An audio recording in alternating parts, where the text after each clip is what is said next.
Eu sou uma mulher de diálogo, mas não fujo de uma boa briga. Gente, esta é só uma das frases da minha entrevistada de hoje. Então, segurem-se. Vamos aprender juntos as lições que ela quer compartilhar. Está no ar o Educação.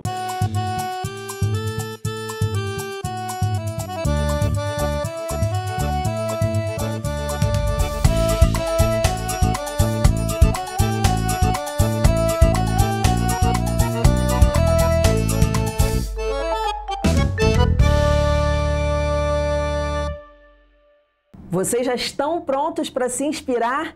Então vamos lá! Eu vou conversar com a delegada, a primeira mulher na história a chefiar a Polícia Civil do Rio de Janeiro, atualmente presidente das comissões de Conselho de Ética e Decoro Parlamentar e de Saúde na Alerj, deputada Marta Rocha. Muito bem-vinda, deputada. Um prazer conversar contigo aqui no Educação. Eu que agradeço o convite. Toda vez que o tema é educação, eu fico mais animada ainda, porque eu gosto muito de repetir aqui uma frase do Mandela que diz que a educação é a arma mais potente de transformação do mundo. Então, vamos pensar na educação exatamente com essa possibilidade de mudança de comportamento e de aprendizagem.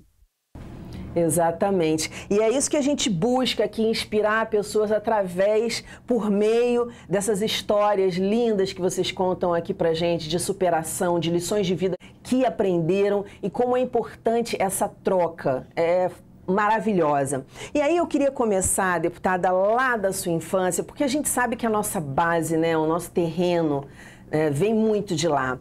E eu queria saber como é que foi a sua criação. Eu sei que você foi criada na Penha, no subúrbio do Rio de Janeiro, zona norte do Rio de Janeiro. E queria saber como é que era essa criação. Eu sei que você buscou trabalhar com a segurança. Como é que era a segurança na sua infância, por exemplo? Olha, querida, eu costumo me apresentar e dizer que eu sou filha de imigrantes portugueses, donos de padaria. E a nossa vida foi formatada dentro da escola pública. Eu sou fruto da escola pública, eu frequentei uma universidade federal, eu fiz a Escola Normal Heitor Lira, na Penha, porque as mulheres da minha geração, o seu primeiro emprego era, via de regra, como professora. Eu quero te dizer que eu fui professora primária, esse era o título que a gente ostentava, né? Então, a nossa vida, eu era filha de uma classe média, mas uma classe média com dificuldades. Meu pai veio para o Brasil com 17 anos, fugindo da Guerra de Salazar, nas colônias portuguesas, na Grande Guerra, né, que se travou entre Portugal e as colônias africanas. E a minha mãe veio para o Brasil com 16 anos de idade. Ela tinha o desejo de ser professora, mas ela não conseguiu dar continuidade aos estudos porque o meu avô, né, entendia que as mulheres não podiam estudar. Então, na minha casa, a educação era uma coisa muito importante. Eu brinco com todo mundo e digo que eu sou filha de um pai feminista sem saber, porque o meu pai dizia, e eu quero te falar que eu tenho 62 anos, o meu pai dizia quando a gente era adolescente que a gente tinha que estudar, porque se não gostasse do marido, podia mandar o marido embora. Então, para a minha família, a educação era o nosso maior patrimônio, era aquilo que iria nos levar adiante, né? Sua mãe, eu fiquei curiosa com essa história, porque isso fala muito de como você foi criada, né? Dependendo de como eram os seus pais. E você fala que a sua mãe, eu entendi bem, a sua mãe veio para o Brasil para poder estudar e ficar longe da família que não permitia que ela estudasse? Não, é isso? É um pouco mais confuso. Na verdade, o meu avô materno veio para o Brasil e ficou 16 anos sem voltar a Portugal. Depois de 16 anos, ele vai a Portugal e traz a família, minha avó e suas 2 filhas. E a curiosidade dessa história é que quando meu avô veio para o Brasil, minha mãe tinha apenas 6 meses de idade. Então, na verdade, a minha mãe só foi conhecer o seu pai aos 16 anos. E quando ela veio para o Brasil com a mãe, a irmã e o pai, né, para definitivamente fixarem residência no Brasil, a minha mãe foi trabalhar com meu avô na padaria, numa padaria da Penha. né, na Rua Olique, que é uma rua muito famosa na Penha. E ali a minha mãe era uma das pessoas que ajudavam o meu avô. Então, a minha mãe queria ter continuado os estudos, que não conseguiu, né? Porque lá na aldeia também era só conseguiam estudar até o nível primário, ela não conseguiu dar continuidade aos estudos, porque na concepção do meu avô, as mulheres não precisavam estudar, as mulheres eram feitas para casar, essa era a realidade, né? Minha mãe tem 92 anos hoje, então, e assim, de um lado a gente tinha esse olhar muito protagonista do meu pai, sabe? Muito à frente do seu tempo, entendendo, somos 3 filhos, 2 mulheres, né? A nossa geração, minha e dos meus 2 irmãos, minha irmã e meu irmão, foi a primeira geração que frequentou uma universidade na nossa família. Até então ninguém tinha concluído a universidade, né? Que sequer frequentado. Então, na verdade, de um lado, a gente tinha essa coisa do meu pai, que estava na frente do seu tempo, né? Que dizia que a gente tinha que estudar, e a gente tinha aquele acolhimento da minha mãe, que de alguma maneira ela traduziu para nós, né, esse desejo do magistério. E aí é um pouco misturado, porque também na nossa geração, a minha geração, as mulheres iam ser professoras, depois elas iam pensar em fazer outra coisa, né? Como é que essa mistura de gerações traz para a gente uma nova perspectiva na educação? Você está me contando aí de um pai, né, extremamente ali para frente, moderno, feminista, sem saber, de uma mãe que sofreu por conta disso, por conta de um machismo estrutural, e aí a gente começa a entender um pouquinho como é que surge a Marta. Porque muitas coisas que você defende é em relação exatamente à questão da mulher, né, da segurança da mulher, enfim, os vários aspectos da vida da mulher. Então, eu acho que vem muito daí. Você percebe alguma coisa nesse sentido ou é uma visão minha mesmo de fora? Eu acho que a tua análise é perfeita. Eu acho que a gente é fruto não só da sociedade, né, mas a família é o primeiro núcleo social que a gente vive. Então, na verdade, a gente é muito fruto disso, né? Eu não tive boneca, porque não tinha dinheiro para ter boneca e não tinha dinheiro para ter boneca. E ninguém sofria. Hoje eu vejo, sabe, os pais sofrendo tanto para suprir as necessidades dos seus filhos. A gente simplesmente não tinha boneca e não tinha boneca. Eu não tive, minha irmã também não teve, né? Nós tivemos uma única bicicleta para 3 filhos. Na minha geração, na escola, tinha aquela coisa da festa junina. A gente não dançava na festa junina porque não tinha dinheiro para fazer a roupa, para fazer a roupa da festa junina. A caipira? A caipira, que não é essa coisa agora, né? Que era tudo muito sofisticado, muito cheio de renda, de laços e fitas, né? Mas, por outro lado, a gente tinha uma energia de amor que era muito intensa. Então, a gente não tinha boneca, mas a gente ia para a praia fazer piquenique. A gente não tinha boneca, sabe? Mas meu pai levava a gente para ver Papai Noel e botava a gente em cima. Você não tinha boneca, que era ali, né, um objeto parado, claro que a gente sabe que a criança é criativa e tal, mas você tinha uma série de situações, de vivências, dividir ali em família. Várias situações criativas de brincadeira, pelo que você está falando, de compartilhar juntos momentos. Eu me lembro, uma memória assim, muito afetiva que eu tenho, eu sempre gostei muito de feira. Até hoje eu amo fazer feira. E eu ia fazer feira com a minha mãe, né? E tem uma memória afetiva que a gente comprava, minha mãe comprava um pinto bem miudinho, sabe? Um pintinho bem novinho, e aí a gente botava numa caixa de sapato, cobria com uma flanela, botava perto, na altura do armário, um pouco mais próximo da luz para ele esquentar. Então, assim, são pequenas coisas que você vai fazendo com que aquela emoção, você estava falando, né, como é que era a segurança, a gente vivia na rua, né, a gente brincava. É isso que eu queria saber, como é que eram as suas brincadeiras? Você se sentia livre na rua e segura, sua mãe? Segura, eu me lembro assim, que para os meninos que tinham uma liberdade muito maior do que a nossa, porque é óbvio que é o jeito de educar as meninas e o jeito de educar os meninos, né?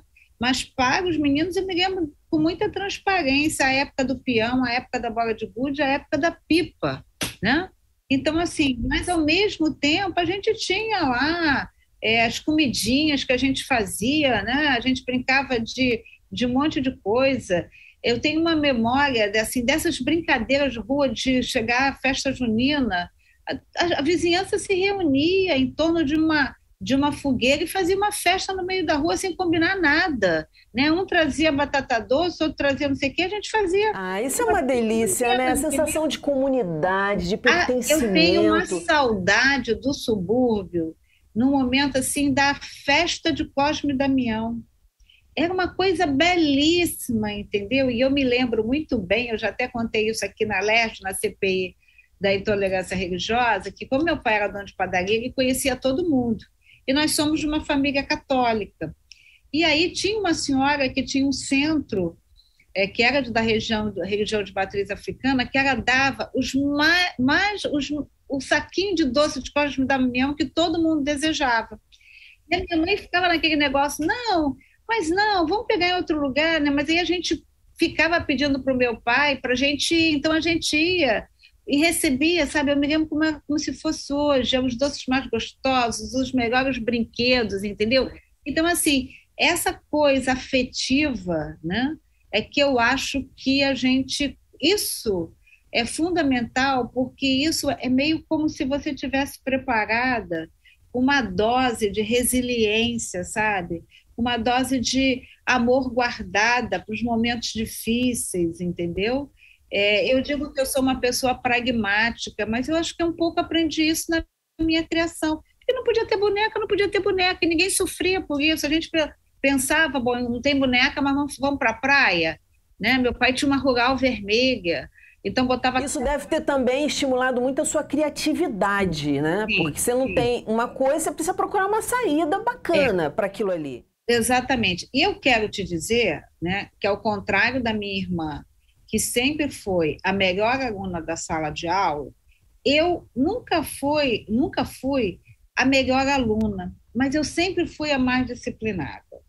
Então eu acho assim, disciplinada não é de estar quieta em sala de aula, disciplinada no sentido de ter foco e me preparar para aquele desafio, né? Então assim, eu acho que tudo que eu conquistei na minha vida ela passa um pouco por isso, né? De você saber que você tem o desafio, que o desafio não vai ser fácil, mas que você pode conquistar se você se organizar para aquele desafio, né? E você Onde também... é que você aprendeu isso?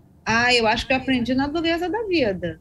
Eu acho até que eu estou sendo injusta de falar na dureza da vida, porque nunca faltou amor, nunca faltou alimento, né? Nunca faltou roupa. Assim, eu usava as roupas da minha irmã, mas tudo sem dor, né? Nós Sim. somos três, duas irmãs e uma prima que fizemos sua primeira comunhão com a mesma roupa. Que é Mas uma isso é roupa... comum entre as famílias, sabe, Marta? Eu vejo que até em famílias abastadas, Assim, isso eu é acho que comum. é esse o toque, né? Eu acho que hoje as famílias elas têm um senso de proteção exagerada dos seus filhos, né? Eu acho que Uhum. na família da gente, na minha família, na minha geração, a dificuldade era colocada, né? Mas alguém te falava assim, olha, é difícil, mas não é impossível, a gente está aqui para te ajudar, entendeu? Então eu acho que foi um pouco essa coisa que nos preparou para os desafios. Quando eu me vejo quando eu paro e penso que em 1983 o Brasil ainda estava saindo da ditadura, né? Nós ainda Uhum. não tínhamos a Constituição da República. Eu era escrivã de polícia e fui fazer esse concurso por um único motivo, pela questão salarial, porque eu era estudante de direito e percebi, né, que o salário ia ser muito melhor num concurso público. E eu fui fazer Sim. esse concurso e eu quero confessar que num determinado momento, quando eu fui aprovada, que eu me deparei com a possibilidade de ir trabalhar numa delegacia de polícia, eu tive dúvidas, né? E meu pai Sim. disse assim para mim, olha, por que não? Você estudou tanto para esse concurso, por que você não vai tentar? vai lá, vê como é que é, de repente, Caraca, sabe? que pai diferente, porque a gente sempre Então, escuta os é pais isso, querendo proteger. Imagina a filhinha dele ali numa mas delegacia. em E ele foi um cara compensação, tão maduro, né? eu acho que meu pai era eu digo sempre que ele era um homem à frente do seu tempo, sabe? Eu acho até que não só por tudo que ele fez, mas assim, até eu ouso dizer que até como verbalizar isso, ele tinha um senso da vida que era fora, ele tinha uma sabedoria que não era a sabedoria do livro, porque ele só chegou até a quarta série, mas é uma sabedoria da vida mesmo, né? Que o colocava acima da média, sabe? Meu pai era sempre aquela pessoa que as pessoas procuravam quando tinha um problema para tentar administrar um problema. Se tivesse qualquer crise familiar dentro da nossa família, com um amigo dele, as pessoas iam conversar com ele. Realmente ele tinha um jeito diferente de analisar a vida. Mas, em compensação, a minha mãe me dava uma boa vida. Sabe assim? Eu custei sair de casa com 35 anos de idade. Meus amigos me diziam que Qual era a boa vida que você tinha? era uma Conta pra vida de gente. trabalhar e não ter nenhuma responsabilidade dentro de casa. Sabe? Eu não tinha nenhuma Comidinha, responsabilidade. roupinha. Sabe? Então, assim, a roupa que eu precisava, eu chegava do plantão, né? A roupa não era lavada por mim, entendeu? A gente, nessa hora, já tinha uma empregada. Eu nunca dei dinheiro em casa, meus pais, graças a Deus, precisavam do meu dinheiro para suprir a necessidade deles, né? Da casa. Claro, tinha sempre um presente bacana para pai e mãe, porque eram mais que merecedores, mas não era uma coisa de você retirar a De ter parte que do seu contribuir, salário de e dar. necessitar disso. E tipo Agora, assim, pelo que você me falou, a figura marcante para você foi seu pai na infância? Se você tivesse que eleger. eu acho até que é injusto com a minha mãe, que a minha mãe é tão amorosa, tão maravilhosa, sabe? Não, mas o que eu estou Mas falando eu aqui acho que quem me marcante é preparou no assim, sentido. para o desafio da vida e para a carreira. Isso. Eu quero te dizer que eu vou te falar isso de uma maneira até chocosa, sabe? Uma vez, quando eu me vi chefe da Polícia Civil, eu falei assim, nossa, que sacanagem, meu pai não está vivo. Sabe, assim, porque meu pai me acompanhava na polícia, ele me visitava nas delegacias que eu era titular, entendeu? Ele me viu subchefe da Polícia Civil. Eu acho que se meu pai tivesse me visto chefe da Polícia Civil, e hoje, quando eu olho para trás, eu saí da polícia em 2014, estou no meu segundo mandato como parlamentar, e o meu pai não me viu chefe da Polícia Civil, eu digo assim, nossa, que pena, sabe? Que pena, porque essa construção desse incentivo de dizer, não, você é capaz, Sim. daquela coisa assim, porque nesse momento você precisa de alguém que lembre a você que você tem a possibilidade, que você tem talento, que você tem capacidade de encarar o rojão. capacidade de indicar, entendeu? Então eu acho assim que... E o meu pai era sempre aquela figura crítica na minha vida. Na época que eu era delegada, no início da minha carreira, eu não tinha telefone, eu não tinha nada, né? E aí, quando o plantão estava pegando fogo, eu ligava para casa e falava assim, mãe, faz um favor para mim, reza para mim, meu plantão está tão duro, está tão confuso. Aí um dia ele chegou perto de mim e falou assim, Marta, cada vez que você liga para sua mãe não dorme, eu não durmo também. Então você tem que administrar o seu plantão sem ligar para sua mãe. Então, na verdade, eu acho que ele foi um pouco assim, né? Um pouco de controle de qualidade da vida da gente, sim, sabe? Então eu acho que... E a minha mãe é uma pessoa muito amorosa também. Eu acho assim que tem uma passagem na minha vida... eu era jovem, menina, garotota na escola, ia ter uma festa da primavera. Eu queria muito fazer parte do teatro da escola, só que a gente não tinha dinheiro para fazer a roupa. E eu fiquei muito frustrada nesse dia. Eu tenho muito essa passagem muito marcante, assim, sabe uma frustração de você querer participar e você não tem dinheiro? Porque a gente é criança, quando a gente é criança, a gente é adulto, eu sou assim ainda, né? Ai, tem negócio para ontem, mas quando a gente é criança, é o tempo inteiro isso. Porque não tem aquela, né? É verdade. Aquela coisa de, poxa, hoje não dá. Não, a gente quer realmente... E eu fui falar com a minha mãe, e a minha mãe falou assim para mim, Marta, não dá, a gente não tem dinheiro para isso. E aí eu devo ter ficado tão frustrada que a minha mãe eu até me emociono quando eu falo isso. A minha mãe foi conversar com a professora. E aí a professora, por isso que eu digo que mãe é mágico, e magistério sublime, sabe? Ou ao contrário, não sei te dizer o que é mais importante, se é a magia ou ser sublime, não sei te avaliar isso. Mas, assim, eu devo ter ficado tão frustrada que a minha mãe foi conversar com a professora e a professora criou um papel, sabe? Então, era uma boneca dorminhoca que entrava no meio da peça e aí eu botava um vestido de lese que a gente tinha, que era um vestido que a gente tinha feito, minha mãe tinha mandado fazer para o Natal. Então, eu botava aquele vestido de lese, eu fazia uma fala ou duas criada ali pela professora, eu me espreguiçava e saía de cena, né? Mas aquilo foi suficiente para... Coisa linda. Então, assim, eu acho que só as mulheres podem entender isso, né? Eu acho que só duas mulheres eram capazes disso, né? A mãe e uma professora. Quer dizer, você estava ali, você fazia parte, então a tua sensação de pertencimento, ela continuou, né? Deu um jeito, você não ia ficar de fora por causa de uma questão financeira. Eu acho que falta hoje em dia é que a gente trabalha tanto, né? Você cada vez quer trabalhar mais, seu filho quer fazer 300 cursos, eu entendo tudo isso, né? Mas é como se essa rua de mão dupla fosse uma rua só trilhada se você tivesse bons resultados. Na vida da gente, a gente não tinha o que era do consumo, mas a gente tinha um reservatório de amor, de memórias, né? Entendeu? Então, que assim, é o mais importante. Quando eu olho para trás, eu vejo assim, gente, Deus, quando eu nasci, estava muito inspirado. Ele me botou no lugar certo, na família certa, sabe? Com irmãos maravilhosos. Tem uma frase de um poema que diz, não esqueça do filtro solar, que diz assim, cuide bem dos seus irmãos, porque na velhice eles vão ser muito importantes. E são mesmo, né, muito importantes na nossa maturidade. Então, assim, eu acho que perfeição não existe, mas eu vi numa família muito perfeita. Claro que... E o mais bacana é que isso realmente fez parte de você e você conseguiu levar isso. Sim. Isso é muito legal. E aí eu puxei o seu pai e você falou, não, mas a minha mãe também. Então vamos falar deles dois. Qual a lição importante que um e que o outro te ensinaram, que realmente está lá, está na tua personalidade estruturalmente e é o que te ajuda nas suas situações diversas na vida? O que você diria de mais importante que cada um deles trouxe, te ensinou e que você quer compartilhar com a gente essas lições? Olha, eu acho que da minha mãe, a sua generosidade, sabe?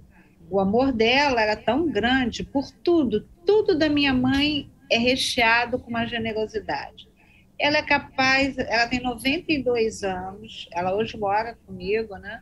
Está numa cadeira de roda, mas ela é capaz de lembrar do nascimento do neto de uma amiga cuja filha ela foi ao casamento. Então, ela vai ligar para lembrar, né? Ela é capaz de... Graças a Deus. Domingo de Páscoa, né? Ela é capaz de virar para mim e participar das atividades da casa e dizer qual é o cardápio do almoço, aí ela vai se lembrar para mandar eu fazer uma determinada comida que o neto ou a neta gostam, sabe? Então, era assim, era de uma generosidade, de um amor na convivência. Eu acho que isso me tornou uma pessoa... Eu acho que me tornou essa coisa que eu falo, do diálogo, que é um pouco de ter uma certa compreensão com o outro. Eu tenho essa compreensão com o outro, entendeu? Mesmo no auge da confusão, eu procuro sempre ouvir o que o outro tem para dizer. Isso é muito importante. Me colocar no lugar do outro. Então, eu acho que isso veio muito da minha mãe, né? E várias vezes a mamãe falava assim para mim, vem a delegada. Né? Era mais ou menos o jeito dela de dizer, olha, aqui você é minha filha, aqui você não é a delegada, né? Que então, não vem querer mandar aqui não, porque quando a gente cresce, a gente começa a querer... Mas é sempre um jeito carinhoso de conduzir as coisas. E o meu pai, acho que o meu pai é aquela pessoa focada, sabe? Eu acho que eu sou uma pessoa focada.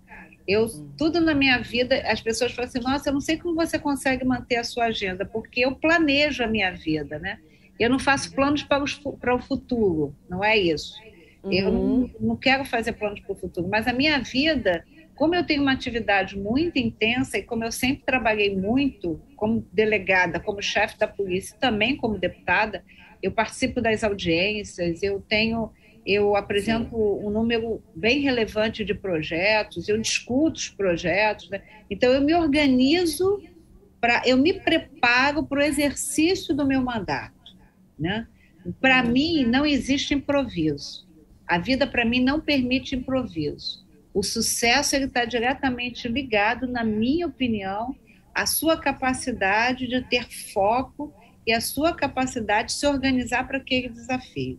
Não me convida. Uau. E você acha que qualquer desafio, assim, ou a maioria dos desafios se Eu vence acho que dessa sim. Eu forma? acho que sim. Eu acho que se você se prepara para aquele desafio, né, a chance de você não precisar utilizar o improviso é muito grande, né? Então eu fui Talento realmente não é tudo, né, talento, eu acho deputada? assim, eu teve uma vez eu ouvi uma frase que dizia, não sei de quem é o autor, que dizia assim: a vida é feita de 70% de transpiração e 30% de inspiração. Eu acho que é isso, É entendeu? Eu acho que isso, o é teu isso. sucesso é fruto da tua dedicação, do teu compromisso com o trabalho.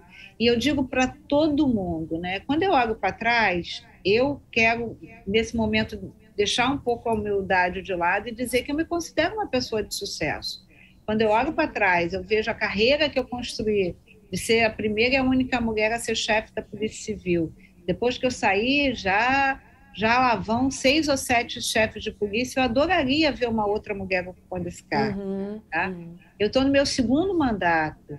Eu tenho um mandato que é um mandato de uma parlamentar atuante. Então, quando eu olho para trás, eu tenho muito orgulho daquilo que eu construí e eu fico muito feliz que eu possa ter correspondido aos meus pais toda a luta e dedicação que eles tiveram conosco para que a gente chegasse até onde eu cheguei. Eu, minha irmã e meu irmão.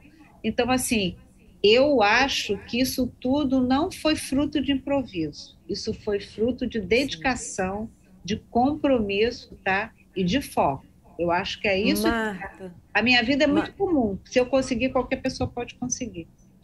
pois é, Marta, mas você falou tanta coisa rica, e eu querendo fazer tantas perguntas e fazer tantas observações do que você falou, e a gente já acabou o programa, mas eu preciso falar mais um pouquinho, que é quando se diz, poxa, eu tenho que olhar para trás e ver as minhas conquistas. E a gente, Marta, chegou num momento que a gente às vezes sente vergonha das nossas conquistas, né? Não sei por que a gente é educado assim, eu acho que é alguma coisa da educação mesmo, que a gente tem vergonha. Não, uma coisa é você ser soberba, é você, né, querer.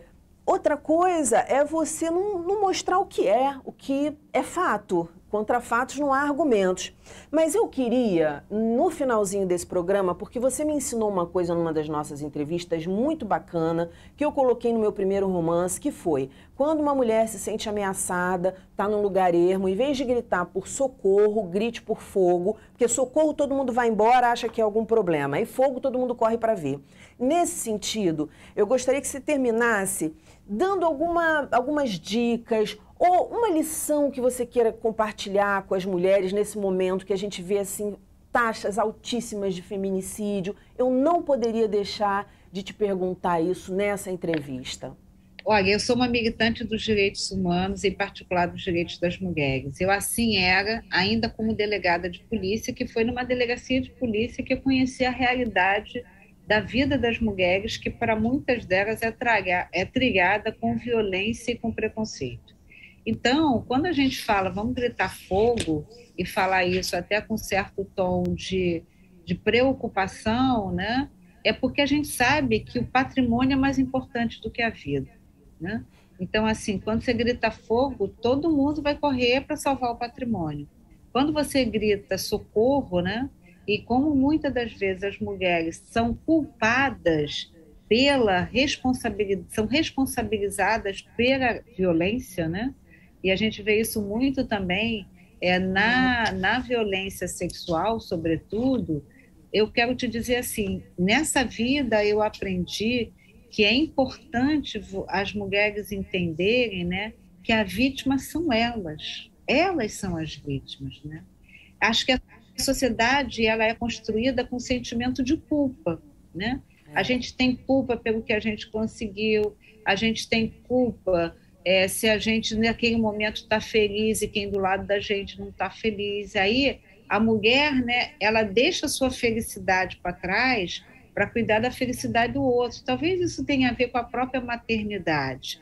Então, eu acho assim que a lição que eu quero, não acho que seja a lição, mas depois de passar 20 anos dentro de delegacia, 31 anos na Polícia Civil, eu hoje posso dizer sem medo de errar, né, que a culpa não é da mulher. Então, não se pergunte por que ele te bateu. Ele não te bateu porque ele está nervoso, ele não te bateu porque ele está bêbado, ele não te bateu porque ele está vivendo um momento difícil na vida dele no trabalho. Não é por isso. Ele te bateu porque, para ele, você está numa situação de inferioridade. Ele te bateu porque ele olha para você pelo instrumento da posse, como se seu dono fosse. Então, não se sinta culpada, não pense qual a sua responsabilidade nisso, né? E se dirija imediatamente a uma delegacia de polícia. Se achar que ainda não está preparada para ir à delegacia, por favor, procure um centro de referência, onde você vai poder falar com a psicóloga, com o advogado, com um assistente social, para poder mostrar para você quais são os caminhos que a lei dispõe para enfrentar a violência contra a mulher.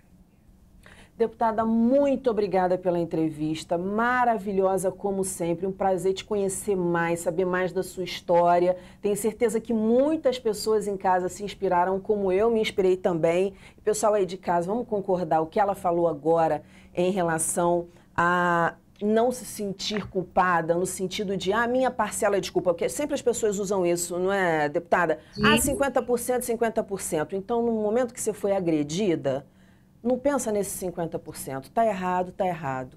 Foi isso que a deputada quis dizer? Sem dúvida, sem dúvida. Então tá bom, deputada, muito obrigada. Volte mais vezes aqui, porque tem muita coisa que a gente tem que aprender. De avisar pra gente quando for o novo lançamento, hein? Que fiquei sem ir porque não sabia. Olha que coisa chata.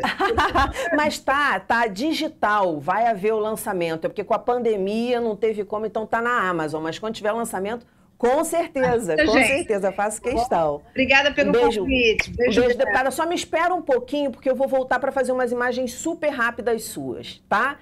E você que está em casa, muito obrigada pela companhia até agora, dividindo aqui, compartilhando histórias inspiradoras. Na próxima segunda-feira tem mais. Educação, se você não se envolver, não cola. Saúde, saúde e até lá!